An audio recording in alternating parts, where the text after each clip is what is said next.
Всем привет! В сегодняшней серии, как мы вам обещали, будем искать жилье на острове Панган. Начнем с района Чилаклам, так как он нам с Машей очень нравится. Стандартным способом найти жилье нам не удалось. В прошлой серии я объяснял, как в Airbnb и Агаде мы не смогли найти место, мы бронировали, нам отказывали. Поэтому у нас есть только сегодняшний день для того, чтобы найти это жилье. Завтра в 11 утра мы выезжаем с нашей гостиницы. Удастся нам сделать это или нет, вы совсем скоро узнаете.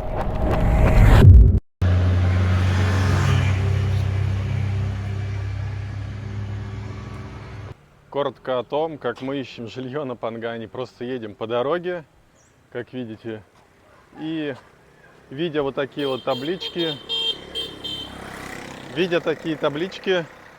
мы останавливаемся и идем смотреть вот такие вот домики. Заехали, посмотрели. Хозяина нету, телефон висит, у нас почему-то не работает связь. Домики, конечно, впритык друг к другу, но вроде там кухня должна быть. Маша уже с детьми играет и с собакой. О, тут даже есть бассейн.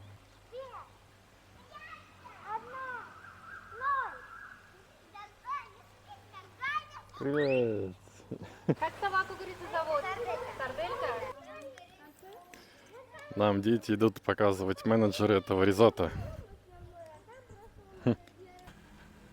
Вот такие домики, видите? На таких сваях, чтобы не затопило. И всякая живность не залазила. К сожалению, тут нету менеджера, мы его искали, но не нашли. Как выяснилось, что в этом резорте однокомнатный стоит 7500 бат, а двухкомнатный 10 тысяч бат. Это очень хорошая цена, но, как нам женщина сказала, что тут все забито, тут русская комьюнити, где все с детьми, и освобождается раз в полгода что-то, поэтому мы не по адресу. Но нам дали телефон человека, у которого есть какой-то резорт поблизости. Вот сейчас ему написали, может быть, туда поедем. Мы заехали в еще одно место, где Маша бронировала свое жилье 7 лет назад. Вон ее дом.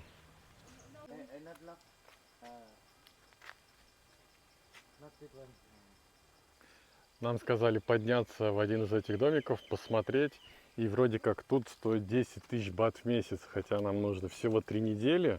Но он сказал, что месяц это минимальный срок аренды. 7 лет назад я снимала вот этот вот домик. Он двухэтажный. Когда мы туда заселились, там он был вообще супер неубранный. Так как я приехала с мамой, мама помогла мне все это отмыть, и мы там жили. Он такой немножко в тайском стиле. Там кухня, ну, практически в таком подвальном помещении. Получается, с одной стороны там окна, а с другой стороны там как подвал уже выглядит. То есть он такой в горе. Очень такой интересный дом. Зато отсюда вид открывается отличный, хоть мы еще и не дошли. Вот мы зашли в домик, который нам сказали самостоятельно посмотреть. Такая скамейка, балкон такой. И отсюда, по-моему, даже видно море. Да, видно, вот уголочек. Жилье в Таиланде делится на два типа. Тайский стиль, он такой чуть-чуть своеобразный. Там бывает, что кухня немножко в таком подвале, и все такое, знаете, немножко, ну, непривычное для нас. И такие более европеизированные домики. То есть в тайском стиле это вот такие там всякие какие-то штучки, какие-то деревяшки. И сейчас покажу вам в домике, как он внутри выглядит. Тут пахнет немножко так, знаете, как вот у бабушек таких стареньких в доме, чуть-чуть такой какой-то старостью, что ли, чуть-чуть затхлостью. Вот такой вот туалет, такая кухня. В принципе, тут есть все, что нам по сути необходимо, да? Даже барная стойка есть. Тут какая-то довольно странная кровать. Тут еще есть наверх лестница. Сейчас посмотрим, что там. А вот второй этаж. Как видите, тут особо не разгуляешься, но зато большая кровать. И окна с сеткой. А еще тут есть вот такая вот дверь, которую можно, наверное, открыть. Только я туда не пойду, я сейчас чуть не провалился. Наступил на эти доски, они чуть не провалились. Сейчас Маша попробует выйти, давай.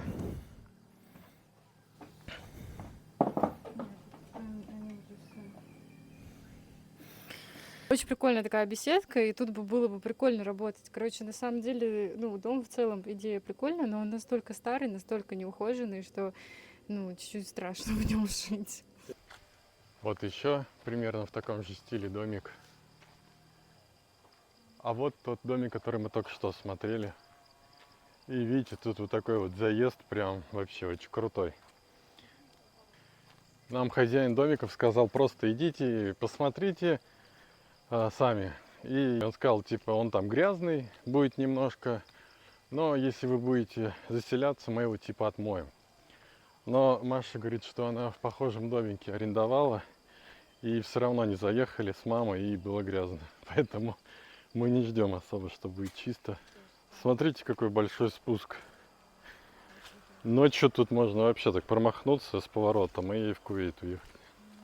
На самом деле вот в этом, ну, все тайцы. Если бы этот домик отмыть, если его там довести до ума, то он будет красивым, и сдавать его можно даже дороже, чем он предлагает. И я думаю, желающие бы нашлись на это. А так как бы снимать дешево, но как бы в таком домике, который такой чуть-чуть неприятно жить, ну, как бы так, не хочется, конечно.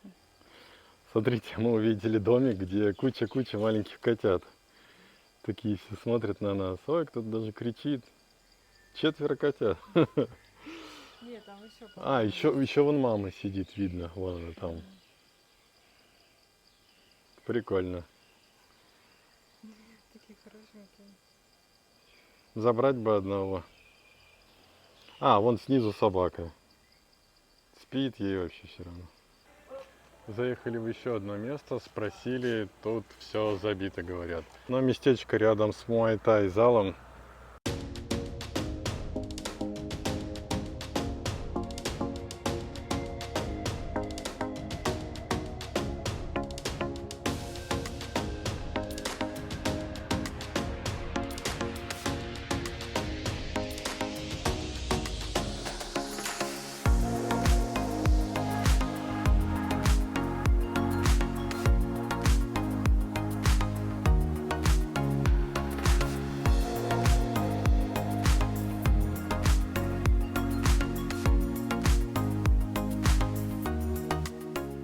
Мы случайно ехали по дороге и нашли такое вот необычное место. Выглядит просто нереально красиво, потому что такие мощеные черные камни. Проехались, посмотрели, там красивые фигурки оленей.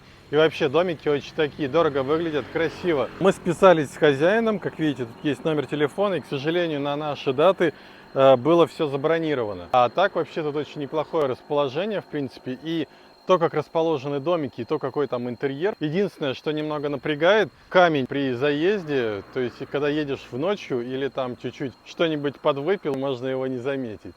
А так очень хорошее место. Ну что, едем дальше, потому что нам сегодня вечером нужно уже точно арендовать какое-то место, потому что на завтра в 11 утра мы уже все, нас будут выселять. У нас сегодня последний шанс, мы уже объехали кучу вариантов. Но нам некуда деваться, мы все-таки должны хоть что-нибудь найти.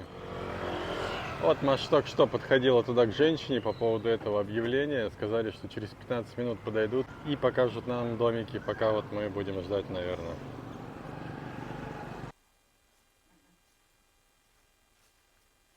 Это спальня, там ванна и там кухня. Как видите, тут огроменная веранда. И тут у нас имеется кухня, где есть, в принципе, все необходимое. Ну, в принципе, стандартно, как в Таиланде бывает, есть водонагреватель. Этот домик стоит 12 тысяч бат в месяц. Нам за 3 недели предложили за 10 тысяч бат в месяц. Сейчас еще посмотрим тот, который за 17 тысяч.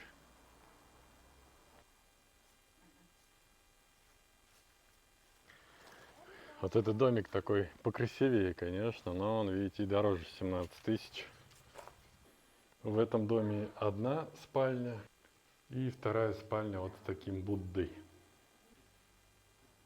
Ну и стандартная кухня. В первый же день я договорился по поводу байка, потому что нам необходимо было срочно ездить по большому количеству локаций, искать жилье на предстоящие 24 дня для проживания на Пангане. У нас был опыт 5 лет назад, когда мы ходили пешком, Это было просто ужасно, мы все обгорели, чуть ли не солнечный удар был, и мы толком ничего не нашли. Мы прошли где-то километра 3, по пути встретили всего 3 сдающихся места. У нас английский был еще хуже, и мы ничего не смогли найти.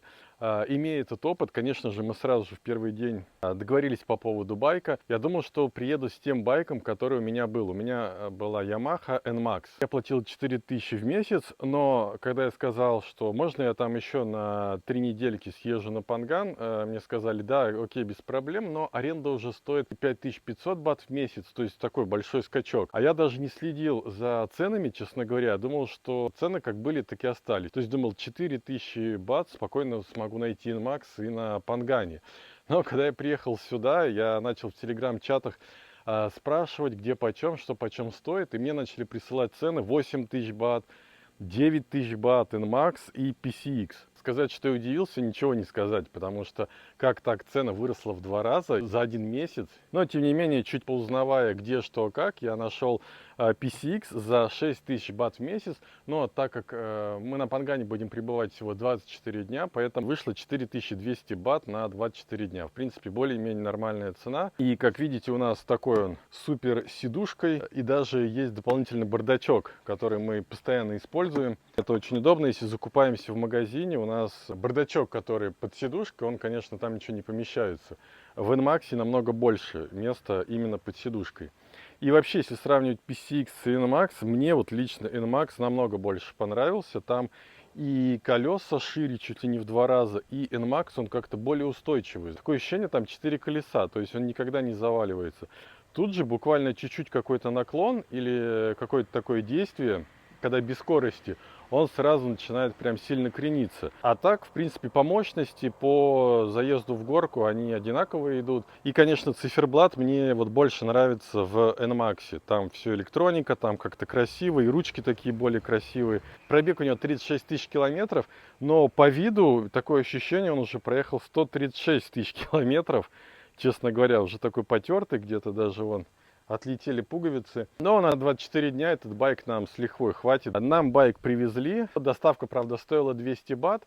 Но учитывая, что это был самый дешевый байк, который я нашел, ну, лишние 200 бат заплатить, это не такая большая проблема. Помимо 4200 также предполагался залог. Залог почему-то просили $200. Когда мы были на Самуи, просили всего 3000 бат. А тут $200 или паспорт. Ну, мы отдали Машин паспорт. Надеемся, он нам не понадобится, а мой паспорт нужен для того, чтобы снимать деньги.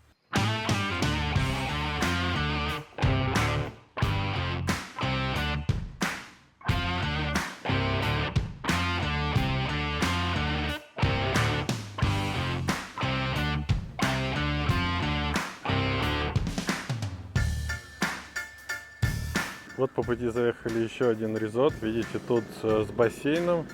Такие вот отдельные домики можно арендовать, пусть только на долгий срок. На короткий срок можно арендовать вот такой вот, можно сказать, студию. Тут вот кухня, санузел с такой лежанкой и с балкончиком. Стоит, по-моему, 12 тысяч бат. Эти домики стоят по 20 тысяч бат. Но они, видно, такие большие, там, скорее всего, однокомнатные или даже двухкомнатные. Бассейн такой симпатичный. И даже хорошее лобби, там можно посидеть с красивым видом. Когда выходишь из домика, тут вот такая вот чаща. Прям смотришь, дыхание захватывает. Именно на Пангане, в районе Чилаклама, вот такие вот лодочки, видите, с такими лампочками. Их огромное количество. И это вот прям такая фишка Чилаклама. Сейчас хотели вот тут вот рядом посмотреть домики, там написано House for Rent. Заехали туда, а там куча собак налетела. Начали гавкать, и мы даже туда не доехали, до домиков, решили все-таки не рисковать. Да и сомнительное удовольствие по вечерам приезжать, и когда на тебя 10 собак набегает. Фух, столько мест объехали. На самом деле места есть, даже в каком-то локальном районе, то есть в районе Чилаклама, мы думали, прям все забито, потому что на Airbnb даже 3 недели назад ни одного места не было, вот вообще. А сейчас поспрашивали, позаезжали, местечки есть, и в принципе не такие уж и дорогие, потому что на Airbnb, если есть места, то это 40 тысяч рублей плюс. 20 тысяч бат плюс. А тут вполне себе приемлемые цены. Поэтому нужно приезжать, брать байк, ездить, смотреть, чуть-чуть торговаться, спрашивать. И можно что-то стоящее найти. Тут просто фишка Пангана в том, что здесь люди немножко живут такие по старинке, и они пока что многие не понимают, как там сотрудничать с Airbnb, там, с Агадой и так далее. Там для них это все очень сложно, все это тяжело, и они поэтому вот до сих пор у них просто вывеска House for Rent, и вот надо вот так вот ездить и искать домики себе.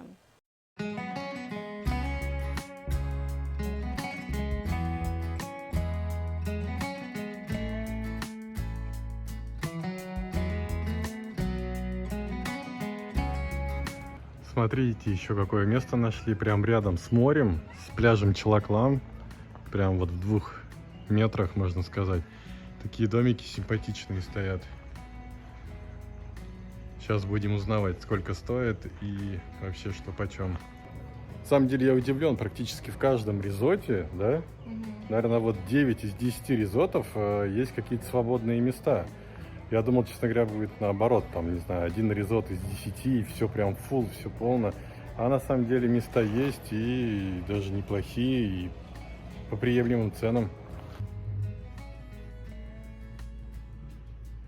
Вот там вот кухня небольшая и такая вот большая кровать.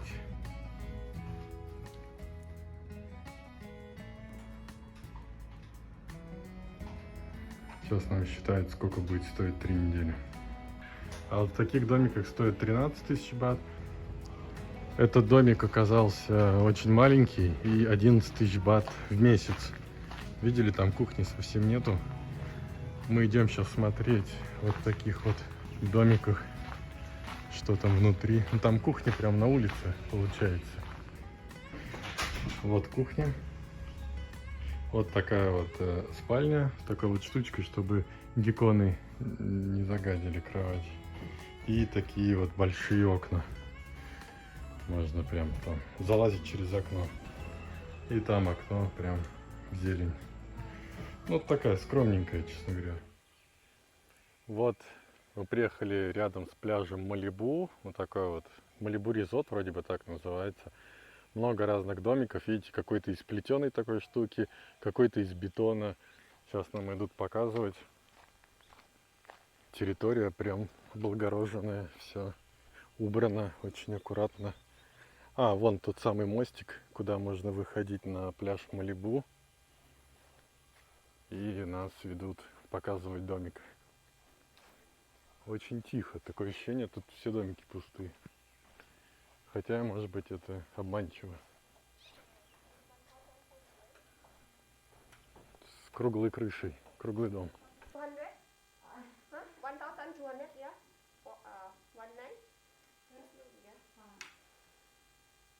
Показали нам только что домик, стоит 1200 бат в день.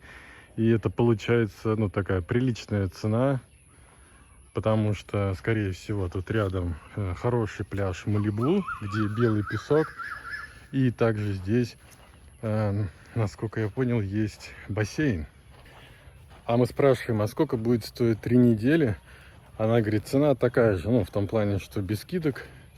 Умножайте сами. Ну и получается, что в месяц выходит больше 70 тысяч рублей. Хотя тут даже нету кухни, практически ничего нету для того, чтобы самостоятельно готовить или разогревать пищу. Но зато есть бассейн.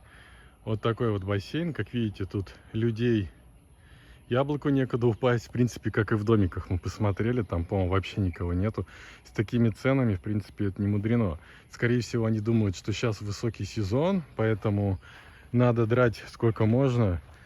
Но, по сути, если бы они скинули хотя бы, не знаю, там полцены, тут бы, скорее всего, у них было все заполнено. Сейчас немножечко вам покажем Малибу пляж. Видите, тут такой нереально огромный отлив. Просто тут, наверное, метров 200 отлив. И вот Малибу с белым песком. Правда, сейчас уже 6 вечера, темновато немного. Мы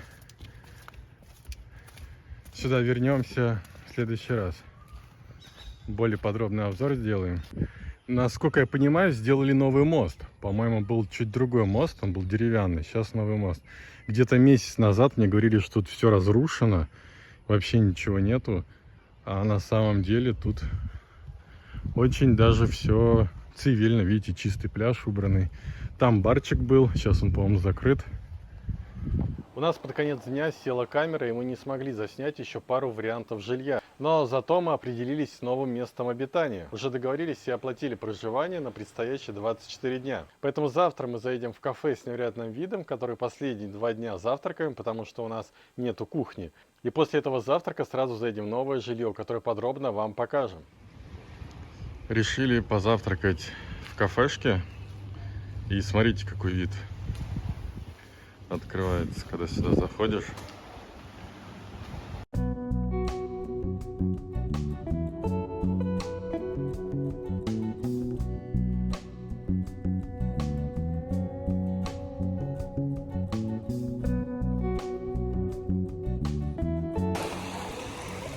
Смотрите, с каким видом мы сели позавтракать. Просто красотища. Вода лазурного цвета. Утром в Чалакламе прилив всегда очень такой приличный. А вечером метров на 50 отлив. Будем тут завтракать, потому что в нашем номере нету ни микроволновки, ни чайника, ничего нет из кухни.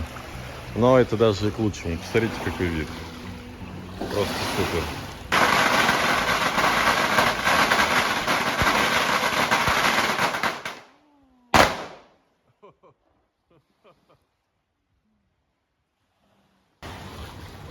Нас предупредили, что сейчас будет что-то бум-бум. Мы думали, там что-то будет прибивать, потому что мы видео записываем. Зато проснулись. В общем, здесь кафе, в котором мы сидим, очень большое меню. Посмотрите, какая папочка. Вот. И здесь есть везде картинки и есть понимание, что вообще мы заказываем. Потому что очень часто меню составляется просто списком, и там совершенно непонятно, что ты заказываешь. И здесь есть картинки, и, конечно же, мы не все блюда там попробовали, поэтому хочется всегда попробовать что-то новое, и по картинкам мы понимаем, что будет это вкусно или нет, да, например, тут каша есть, что, кстати, редкость большая, потому что очень часто исключительно тайская еда, и даже на завтрак они предлагают какой-нибудь жареный рис с креветками, либо с мясом, либо жареную лапшу, суп и так далее. Но если есть такой брекфаст, который более европейский, то тут уже есть и яичница, и каша, и там мюсли с йогуртом, то есть это очень здорово, и мы чуть соскучились об этом. Смотрите, тут даже есть овсяная каша с бананами и медом. Это в Тае, это такая редкость, что кто-то готовит овсяную кашу, прям супер. Тут она стоит 70 бат. Кофе стоит 60 бат. Кофе прям супер вообще, капучино. Редко где готовят такое вкусное капучино. У меня на завтрак паста, именно спагетти, которые европейские, не тайские, вот эти вот все лапши, потому что иногда очень сильно скучаешь уже по нормальной лапши, такой твердой. Многие в комментариях пишут и спрашивают, зачем вы приехали на Панган, почему вы не едете в Паттайю, почему вы не остались на Пхукете. Даже на Пхукете и на Самуи, где мы были, все равно чувствуется присутствие туристов, так или иначе. На Пхукете уже, конечно, особенно чувствуется, на Самуи в меньшей степени.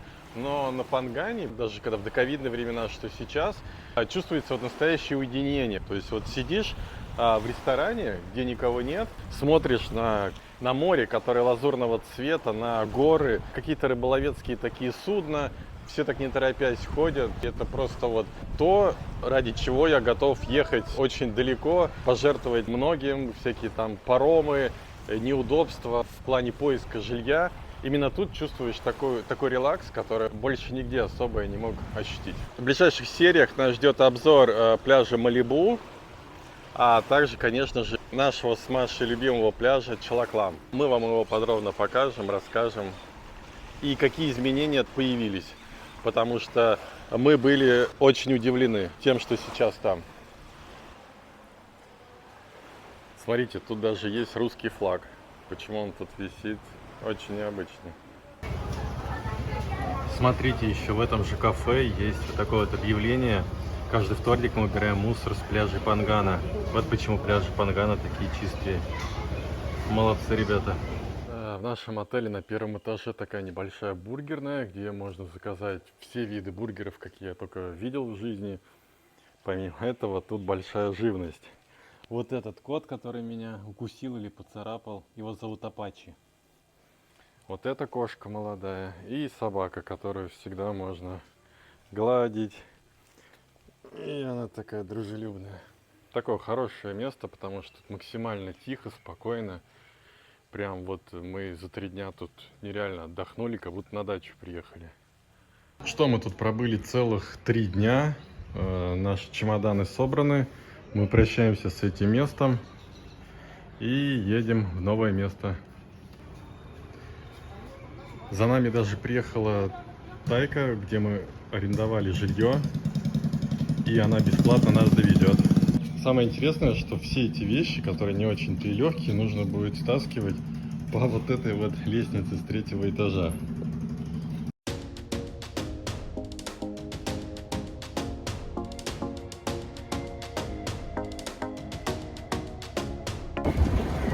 Там сзади едет Паша, а я еду с чемоданами.